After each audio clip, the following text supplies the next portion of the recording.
What's up, YouTube friends? Making a video on bomb shelters, particularly in Sheffield. We're talking about where they are, what's in them, do we have access to them? Let's get into it. So, bomb shelters in Sheffield. From my research, I managed to find 4. There's 4 air raid shelters, not nuclear attack shelters, but air raid shelters, bomb shelters. The first one, which was a huge surprise to me, was at the school I used to go to. King Edward V School, Newbold Lane, Rutland Road, Sheffield, Broom Hill. Right underneath our football pitch where we used to play football. There's an air raid shelter there. So they're called ROC posts, which means Royal Observers Corps Monitoring Outposts. They was run by volunteers, and this installation is now closed. When it was running and operational and stuff, it was kitted out with 20 showers, a cleaning station, a triage station.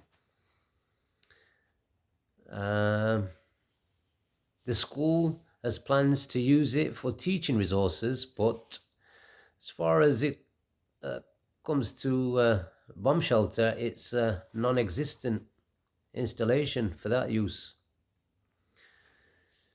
The second, Manor Lodge. Manor Lodge is another installation that was an air raid shelter.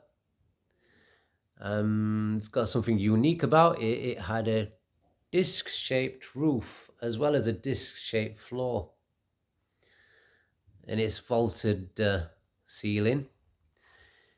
It's got an extended zigzag-shaped plan with regular recesses for toilets.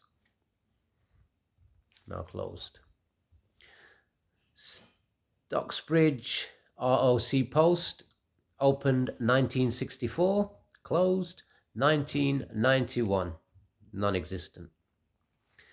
Eckersfield and Hoyland outpost, opened 1965, closed 1968.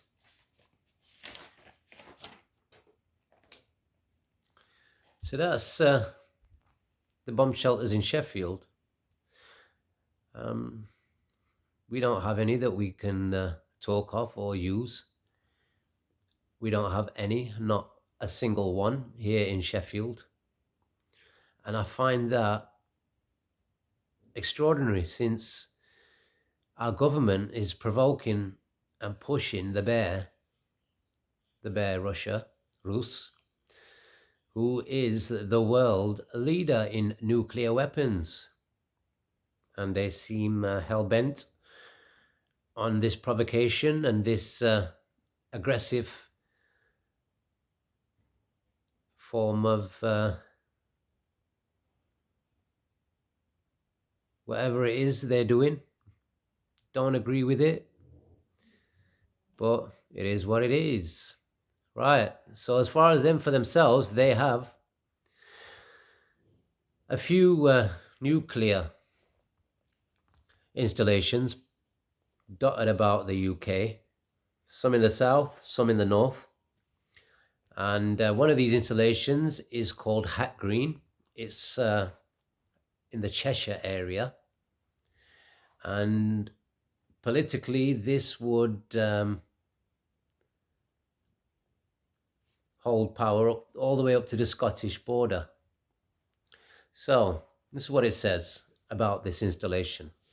As soon as a nuclear attack would sound, the central government would dissolve, ceding power to 20 regional commissioners housed at regional government headquarters. RGHQ across the country. Hat Green was to be the RGHQ for the Northwest at a cost of £32 million. Today, that would be £160 million in today's money. And this installation was opened between 1973 to 1983.